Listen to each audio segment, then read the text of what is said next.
7 तारीख की रात को भारत ने ऑपरेशन सिंदूर लॉन्च किया था और 10 तारीख आते आते 10 तारीख की शाम तक ये यहां सीज फायर हो गया। अचानक सवाल उठे कि दोनों देशों के बीच ऐसा क्या हुआ कि अचानक से ये सीज फायर हो गया। तो आज बताएंगे आपको 9 मई की रात की वो कहानी जिसकी वजह से मतलब अमेरिका हड़कंप में आ गया। वो अमेरिका जिसने मना कर दिया था कि मैं दोनों देशों से बातचीत नहीं करूंगा। ऐसा क्या हुआ था? वो घटना हुई थी नूर खान एयरबेस पर, जो पाकिस्तान के एयरबेसेस का कमांड सेंटर था। क्या हुआ था वही जानेंगे। मेरे साथ मौजूद है मेरे सहयोगी अनुपम प्रसून सर, बहुत बहुत स्वागत। 9 मई की रात कब शुरू हुआ, क्या हुआ, पूरी कहानी बताइएगा। देखिए 9 मई को रात जो भारत ने स्ट्राइक किया था, जो प्रेसिजन स्ट्राइक, एक तो 7 मई की रात हुआ था और एक 9 मई की रात हुई थी। तो 9 मई को जो भारत ने पाकिस्तान के 12 एयरबेस टारगेट किए थे, जिसमें से 11 एयरबेस तो बहुत ज़्यादा नुकसान पहुंचा था, जिसमें से एक नूर खान एयरबेस था जी। और अभी जो जानकारी सामने आ रही है नूर खान एयरबेस के बारे में कि वहां पर अमेरिकी सैनिक पहुंचे हैं, अमेरिका का वहां कब्जा हो गया है। और एक बड़ी बात ये निकल कर सामने आ रही और पाकिस्तान की तरफ से ही सामने आ रही, पाकिस्तान के लोगों की तरफ से ही, कि वो जो पूरा एरिया है नूर खान एयरबेस का, उसे रिस्ट्रिक्ट कर दिया गया। रिस्ट्रिक्ट कहने का मतलब ये है कि वहां पर पाकिस्तान के लोग, पाकिस्तान की सेना, पाकिस्तान के सेना के अधिकारी, अब समझिए क्या ऐसी क्या गोपनीय चीज वहां चल रही है जिससे ना तो पाकिस्तान की सेना जा सकती है, ना उसके अधिकारी जा सकते हैं, ना ही सरकार का कोई नुमाइंदा जा सकता है। वहां पर सिर्फ अमेरिकी सैनिक, अमेरिकी अधिकारी इस वक्त नूर खान एयरबेस पर है। अब एक बड़ी बात निकलकर सामने आ रही थी, ये चर्चा आपने भी वीडियो बनाया होगा इस पर, कि नूर खान एयरबेस पर पाकिस्तान का कब्जा अब खत्म हो गया है, वहां अमेरिका का कब्जा हो गया है। ठीक है। लेकिन अब इसके बाद सवाल यहीं से उठा कि नूर खान एयरबेस के भीतर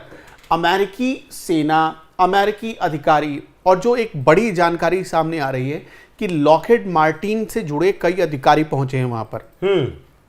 तो ये लोग वहां कर क्या रहे हैं? क्यों ये कहा जा रहा है, क्यों पाकिस्तान की जमीन पर पाकिस्तान के लोगों को घुसने की इजाजत नहीं दी जा रही है? हम ये आगे आपको बताएंगे डिटेल में, लेकिन थोड़ी आपको क्रोनोलॉजी समझाना चाहते हैं। बहुत ध्यान से आप सबको समझने की जरूरत है। हमारे पास कुछ डिटेल्स आई हैं। अभी रूस जाना था हमारे एनएसए को, अजीत डोवाल को, उन्होंने ये ट्रिप कैंसिल कर दिया। ठीक है। इसके अलावा तीनों आर्म्ड फोर्सेस को, आपको पता है कि जिस वक्त हम ये वीडियो बना रहे हैं आईपीएल का फाइनल मुकाबला चल रहा है, बिल्कुल, आर्म्ड फोर्सेस के तीनों चीफ को आईपीएल के उद्घाटन में जाना था। ये पहले ऑफिशियल हुआ और बाद में फिर डिनाई किया गया कि नहीं, कोई नहीं जाएगा। ठीक है। इसी बीच इंडिया ने नोटाम जारी किया है, समंदर में भी और एयर के लिए भी। 8 से 11 जून के बीच नोटाम जारी हुआ है फिर से। ये कितनी हैरानी वाली बात है, सोचिए सारी चीजें यही एक हफ्ते के भीतर हो रही हैं। इन्हीं एक हफ्ते के भीतर, मतलब ये अभी से शुरू हुआ है सिलसिला 2 तारीख से, और ये 2 तारीख से चलकर 11-12 तारीख तक चल रहा है। बहुत ध्यान से आप सुनिएगा। आपने देखा होगा कि 29 तारीख को एक ऐलान हुआ कि जो सीमावर्ती इलाके हैं वहां मॉक ड्रिल होगा, फिर उसे कैंसिल किया गया और फिर कुछ जगहों पर 2 तारीख को मॉक ड्रिल हुआ, करवाया गया। हाँ, तो ये मॉक ड्रिल होना, फिर से नोटाम जारी होना, फिर से अच्छा एक्सरसाइज भी शुरू हो चुका है। एक्सरसाइज भी इस वक्त शुरू हो चुका है समंदर में, और एयरफोर्स का भी अपना एक्सरसाइज शुरू हो चुका है। नोटाम जारी होना, और इस बीच एक और घटना हुई। कनाडा में G7 समिट हो रहा है जी, और कई सालों से, खास तौर पर 2016 के बाद से भारत उसका मेहमान बनता रहा। बिल्कुल माफ करिएगा, भारत उसका मेहमान बनता रहा है। ये पहली बार है जब कहा जा रहा है कि भारत मेहमान नहीं बनेगा। अब इसमें 2 तर्क सामने आ रहे हैं। पहला तर्क ये सामने आ रहा है कि कनाडा में ये हो रहा है तो कनाडा ने भारत को इनवाइट नहीं किया। अभी तक जिस देश में होता था स्पेशल इनवाइट किया जाता था भारत को आने के लिए। लेकिन दूसरा पहलू यह है कि भारत ने G7 समिट में पहले ही आने से इनकार कर दिया था। भारत ने मना कर दिया था कि हम नहीं जा रहे, यानी मोदी ने अपना कनाडा दौरा कैंसिल कर दिया था। बहुत ध्यान से सुनिएगा। और कनाडा दौरा कैंसिल करने के पीछे एक बहुत बड़ा रीजन है, वो हम किसी और वीडियो में चर्चा करेंगे। इसके अलावा पाकिस्तान एडमिनिस्ट्रेशन ने सारे लीव्स कैंसिल कर दिए हैं। सेना के लीव कैंसिल हो गए हैं। पीओके, मुजफ्फराबाद, बलूचिस्तान, यहां पर जो पाकिस्तान के अधिकारी थे उनकी छुट्टियां कैंसिल कर दी गई। आप बस चीजें पकड़ते चले जाइएगा। पाक एयरफोर्स को मतलब हाई अलर्ट रहने को कहा गया है, और कराची में आपने देखा, कराची में जेल ब्रेक हुआ है जिस वक्त हम चर्चा कर रहे हैं, उससे ठीक 12-14 घंटे पहले एक बहुत बड़ा जेल ब्रेक कांड हुआ है कराची में। और उस कराची के जेल ब्रेक में 500 ऐसे लोग जो बलूचिस्तान के थे, तालिबान के थे, जो वहां कैप्चर करके रखे गए थे, और पाकिस्तान के अपने कुछ आपराधिक किस्म के लोग वो वहां पर मौजूद थे जो भाग गए हैं, ये जानकारी आ रही है। और इसी बीच नूर खान एयरबेस पर अमेरिकी सेना का मौजूद होना, ये सब चीजें संयोग नहीं है। इसमें से कुछ चीजें संयोग हो सकती हैं, लेकिन सारी चीजें संयोग नहीं है। हमारे दर्शक इस बात को समझें, बहुत गंभीर कुछ पर्दे के पीछे चल रहा है। अब ये भारत कर रहा है, हम ये नहीं कह रहे हैं, बहुत ये भी आप क्लियर रखिए। लेकिन यहां पर अमेरिकी सेना के अधिकारी और लॉकहीड मार्टिन के अधिकारी क्यों पहुंचे हैं, इससे जुड़ी एक बहुत हैरतअंगेज जानकारी सामने आ रही है। कहा यह जा रहा है कि जब 9 मई की रात भारत ने वहां प्रिसीजन स्ट्राइक किया था नूर खान एयरबेस पर, 9 राफेल मौजूद, 9 F-16 मौजूद थे। F-16 वहां मौजूद थे नूर खान एयरबेस पर, और उन 9 F-16 को भारत की मिसाइल्स ने गजब का दागा है, उन्हें तबाह कर दिया है। ऐसी हालत में नहीं छोड़ा कि उन्हें वापस ऑपरेशन में लाया जाए। बिल्कुल, पाकिस्तान ने माना नहीं है, लेकिन एक पायलट समेत 45 लोग उस हमले में मारे गए। बड़ी जानकारी जो सामने आई थी कि 45 एयरफोर्स के, पाकिस्तान एयरफोर्स के और उससे जुड़े जवान लोग, अधिकारी, 45 लोग मारे गए थे, जिसको पाकिस्तान ने दबाया। नूर खान एयरबेस तबाह हुआ। पाकिस्तान तो पहले इसको भी छिपा रहा था, लेकिन जब सैटेलाइट इमेजेस सामने आई, और आपको एक और चीज बता देते हैं, बहुत ध्यान से आप समझिएगा, जो मैक्सर जो सैटेलाइट इमेज जारी करता है, उस एक इमेज की कीमत जानते हैं कितनी होती है?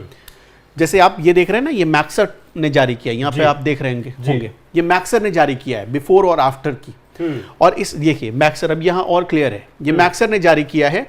इस एक इमेज की कीमत क्या आपको पता है कितनी है? इस एक इमेज की कीमत 9 लाख रुपए होती है। 9 लाख इस एक इमेज की कीमत। अब सोचिए कि 9 लाख रुपए, अच्छा, बहुत दिनों से मैक्सर पाकिस्तान की एक एजेंसी के साथ मिलकर काम कर रहा था। वो इमेजेस खरीदी गई थी। हाँ, इमेजेस खरीदी गई थी, लेकिन जब ये भारत ने स्ट्राइक की पाकिस्तान में, अभी 7 से लेकर 9 मई के बीच में, तब ये मैक्सर ने उस कंपनी के साथ अपना एग्रीमेंट तोड़ दिया और उस कंपनी का नाम भी अपने वेबसाइट से हटा दिया। क्योंकि अब बहुत ध्यान से सुनिएगा, पाकिस्तान ने छिपाने की बहुत कोशिश की, लेकिन मैक्सर की ये जो इमेजेस है वो सामने आ गई और उसने दुनिया को सच्चाई बता दिया। अब जो खबर आ रही है कि लॉकहीड मार्टिन और अमेरिकी सेना के अधिकारी जो पहुंचे हैं, उनके पास इस बात के पुख्ता प्रमाण है कि हमारा F-16 ध्वस्त हो चुका है। और अगर ऐसा हुआ है तो अमेरिका के लिए दुनिया में साख का कितना बड़ा बट्टा लगने वाला है, ये आप अंदाजा लगा लीजिए। जिस हथियार के मार्केट में वो अपने आप को सुप्रीम मानता है, बहुत ध्यान से सुनिएगा, सुप्रीम मानता है, मतलब वो मानता है कि हमारे बराबर तो कोई दुनिया में है ही नहीं। F-16 की मार्केटिंग वो कर रहा था, उस F-16 को भारत ने तबाहो बर्बाद कर दिया है। और ये उसके लिए कितना बड़ा सेटबैक होगा, आप अंदाजा लगाइए। तो इस खबर को अमेरिका बाहर नहीं आने देना चाहता। और अभी जो जानकारी, ये जो चर्चा चल रही है, जो सोर्सेज बता रहे हैं, अलग अलग सोर्सेज, अमेरिका इस खबर को किसी भी कीमत पर बाहर नहीं आने देना चाहता। और एक और बात आपको बता रहे हैं, बहुत ध्यान से ये भी समझने की जरूरत है कि भारत ने कहीं भी ये दावा नहीं किया है कि हमने F-16 को शूट डाउन किया है। नहीं किया है, जैसे कि अभी तक पाकिस्तान करता रहा कि हमने राफेल को शूट डाउन कर दिया, 5 से अब फिर 1 पर आ गए लास्ट में। भारत ने कभी दावा नहीं किया है। और ये जो हम कह रहे हैं कि 9 F-16 को नुकसान पहुंचा, ये शूट डाउन इसे नहीं कहते हैं, इसे शूट डाउन नहीं कहते। शूट डाउन किसको कहते हैं कि डॉग फाइट में अगर किसी भी प्लेन को, किसी भी फाइटर जेट को हम गिराया जाता है तो उसे शूट डाउन कहते हैं। भारत ने इसको लेकर भी कोई दावा नहीं किया है कि हमने 9 F-16 तबाह किए, लेकिन इमेजेस अमेरिका की लॉकहीड मार्टिन वो सब समझ गई है और उसे सब कुछ पता है। आपने पता नहीं देखा होगा या नहीं देखा होगा, पिछले शाम को, मतलब कल की शाम को, 2 जून की शाम को, पाकिस्तान के एयर ट्रैफिक में गजब का उथल पुथल मचा हुआ था। और भारत में इस बात को बहुत करीब से मॉनिटर किया जा रहा था कि ये पाकिस्तान में ये उथल पुथल किस लिए हो रहा है। आपने शायद नोटिस ना किया जी। होगा, लेकिन आजकल लोग अब इंडिया पाकिस्तान के इस वॉर के बाद रीड करने लगे हैं और ट्विटर पर बहुत ट्रेंड चलने लगा इस चीज का कि क्या पाकिस्तान में फिर कुछ बड़ा होने वाला है क्या। अचानक से वो जो ट्रेंड चला तो लोगों की नजर पड़ी और उन्होंने देखा तो एयर ट्रैफिक में गजब का उथल पुथल, ठीक वही सीन जो पहलगाम अटैक के बाद यानी 23 अप्रैल के बाद पाकिस्तान में देखा जा रहा था। तो इस तरह से आप अंदाज़ा लगाकर देखिए कि अमेरिकी सेना क्यों वहाँ पहुँची है, F-16 के अधिकारी क्यों पहुँचे और पाकिस्तान की ज़मीन पर पाकिस्तान की सेना को क्यों नहीं घुसने दिया जा रहा है। उसके एयरबेस पर उसी की सेना मौजूद नहीं है बल्कि दूसरे देश की सेना आकर खड़ी है। और ये दावा इम्तियाज गुल जो पाकिस्तान के एक सीनियर जर्नलिस्ट भी हैं और उनका मतलब विश्वास किया जा सकता है क्योंकि वो ऑथर भी हैं, लेखक भी हैं, कई किताबें लिख चुके हैं और बड़े बड़े मीडिया आउटलेट्स के लिए इंटरनेशनली वो आर्टिकल्स भी लिखते हैं। उन्होंने भी ये दावा किया कि नूर खान एयरबेस पर जो माल विवाहक विमान आते थे अमेरिका के, उनमें क्या सामान आ रहा है क्या नहीं आ रहा है, इस चीज को पूछने की देखने की इजाजत पाकिस्तान के अधिकारियों को मैं भी एक नहीं चीज थी। आपको कोड करना भूल गया। वो जो प्लेन्स उतरी हैं नूर खान एयरबेस पर अमेरिका की, वो कोई साधारण प्लेन नहीं है, कोई फाइटर जेट नहीं है, वो कार्गो प्लेन्स हैं।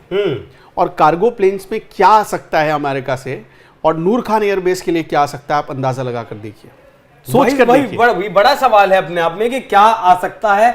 अब जानकारी भी नहीं दे सकते, मतलब पाकिस्तान इतना दबा हुआ है अमेरिका के नीचे कि उसके अधिकारी ये भी चेक नहीं कर सकते कि आप लेकर आए हैं तो क्या लेकर आए, ये भी मतलब इसके एक देश पीछे एक वजह है। आंतरिक। अब एक चीज और आपको बताते हैं। अभी आपने देखा कि $1 बिलियन का कर्ज दिया IMF ने जी, और $40 बिलियन का कर्ज और अप्रूव होने जा रहा है पाकिस्तान का, और उसमें पूरा साथ दे रहा है अमेरिका। $20 बिलियन तो उसको इसी साल मिलने वाले हैं। अभी हो सकता है कि इस महीने ही मिल जाए। पाकिस्तान जिस वक्त आर्थिक कंगाली का सामना कर रहा था, उसे फिर से पैसा देकर संपन्न बनाने के लिए कौन जोर लगा रहा है? अमेरिका। और इसी चीज को देखते हुए चीन जो है पाकिस्तान के ऊपर से अब अपने हाथ खींच रहा है। और जो अभी आपने देखा होगा कि एक रिक गठबंधन बनाने की बात चल रही थी, रूस, इंडिया, चाइना, RIC, वो इसीलिए बनाने की बात चल रही है क्योंकि पाकिस्तान के ऊपर अब अमेरिका ने हाथ रख दिया है। और ये भी तय है, इतिहास गवाह रहा है कि जब जब पाकिस्तान के ऊपर अमेरिका ने हाथ रखा है तब तब उसकी बर्बादी आई। अच्छा, पाकिस्तान से इतना प्यार करता क्यों है सर असल में ये अमेरिका? देखिए, अमेरिका का कोई मतलब ऐसा कोई लाभ भी नजर नहीं आता वहां। अमेरिका ने अपनी पॉलिसी अभी चेंज की ट्रंप के आने के बाद। ऐसा लग रहा था कि ट्रंप की जो पॉलिसी है वो इंडिया के फेवर वाली है, लेकिन ट्रंप के आने के बाद अमेरिका ने अपनी पॉलिसी वापस बदली। ऐसी पॉलिसी जो बाइडेन के दौर में भी नहीं थी। अब देखिए, जॉर्ज सोरोस का जो संगठन था, उस संगठन ने भी अमेरिका को पाकिस्तान को ओपन सोसाइटी उसने ऐड दिए। और डोनाल्ड ट्रंप जैसे ही आए, डोनाल्ड ट्रंप ने क्या कहा कि ये जो ऐड सारे जा रहे हैं अमेरिका से पाकिस्तान को, उसको बंद करो। और उसके बाद उन्होंने क्या किया, इंटरनेशनल कम्युनिटी से इस बात पर प्रेशर डाला कि पाकिस्तान को वो मदद करे। मतलब जो मदद अमेरिका से डायरेक्ट आता था, अब अमेरिका वो इनडायरेक्ट जाने लगा। वही जानना चाहता हूं तो, सर? तो ये इसलिए क्योंकि अमेरिका का अपना हित छिपा है पाकिस्तान में। अमेरिका के एहसानों के तले पाकिस्तान दबा हुआ है और अमेरिका इस बात को बताना चाहता है कि तुम जो चीन के साथ दोस्ती निभा रहे हो, चीन ने नहीं बल्कि तुम्हें बनाने वाले हम थे। पाकिस्तान इस बात को समझ रहा है और अमेरिका इस बात को जता रहा है। इसके पीछे रीज़न ये है कि चीन के साथ इतना गहरा गठबंधन हो गया कि आपने देखा होगा कि एक तो क्या CPEC का प्रोजेक्ट चल रहा था पाकिस्तान में, उसे तो भूल ही जाइए सर। उसे दूसरी चीज़ अभी क्या आपने देखा होगा कि जब पहलगाम टेरर अटैक के बाद भारत और पाकिस्तान के बीच टेंशन हुआ, इस बीच POK में एक बड़ा हिस्सा उसने चीन को गिरवी रख दिया, चीन को उसने सौंप दिया। तो ये सारी चीजें देखकर, अच्छा दूसरी बात कि चीन के लिए, चीन के हथियारों का एक बहुत बड़ा मार्केट पाकिस्तान बनता जा रहा था। और पाकिस्तान तक ये सारे हथियार पहुंचने का मतलब था कि ये हथियार ईरान को भी पहुंचेगा, ये हथियार उन आतंकवादियों तक भी पहुंचेगा जो अमेरिका को अपना दुश्मन मानते हैं। ओसामा बिन लादेन कहाँ मारा गया? वो पाकिस्तान में मारा गया, वो पाकिस्तान में छिपकर था। और आज भी उसका जो अलकायदा जो चल रहा है, वो उसका एक बड़ा हिस्सा पाकिस्तान में मौजूद है, उसके बड़े लोग पाकिस्तान में मौजूद हैं, वहीं पे शरण लिए हुए हैं। अमेरिका इस बात को जानता है और पाकिस्तान भी इस बात को जानता है बहुत अच्छे से जानता है। तो वो जो लोग हैं वो आज भी अमेरिका को ही अपना सबसे बड़ा दुश्मन मानते हैं। तो उनका अमेरिका के साथ जो संघर्ष है उसको दूर करने के लिए अमेरिका को पाकिस्तान में ज़मीन चाहिए, चीन को रोकने के लिए अमेरिका को पाकिस्तान में ज़मीन चाहिए।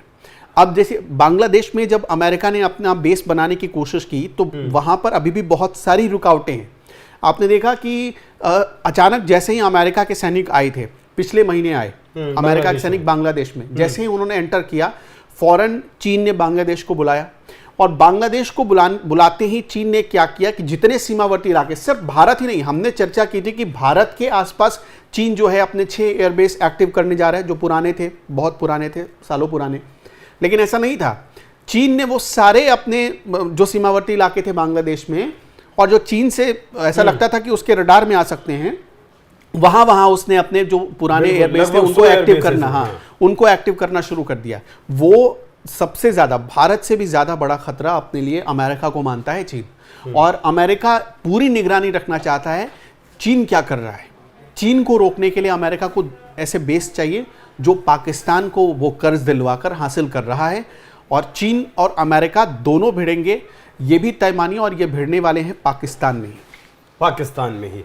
तो मतलब जियोपॉलिटिकल जो चीजें हैं उलझी हुई बहुत रहती हैं। जिस देश का जहां हित ज्यादा होता है वो उसका उतना ही बड़ा दोस्त होता है, और जहां इतना ही होता है वो नहीं होता है। अच्छा, अगर चीन के साथ हमारा सीमा विवाद ना हो तो चीन के साथ हमारा और कोई विवाद भी नहीं है। अमेरिका और चीन का जिस तरीके से विवाद है, लेकिन जिस तरीके से जिस नूर खान एयरबेस पर लगभग 2 से ढाई दशक तक जब अफगानिस्तान में अमेरिका हुआ करता था, तब भी इस नूर खान एयरबेस पर उसका पूरी तरीके से कब्जा हुआ करता था।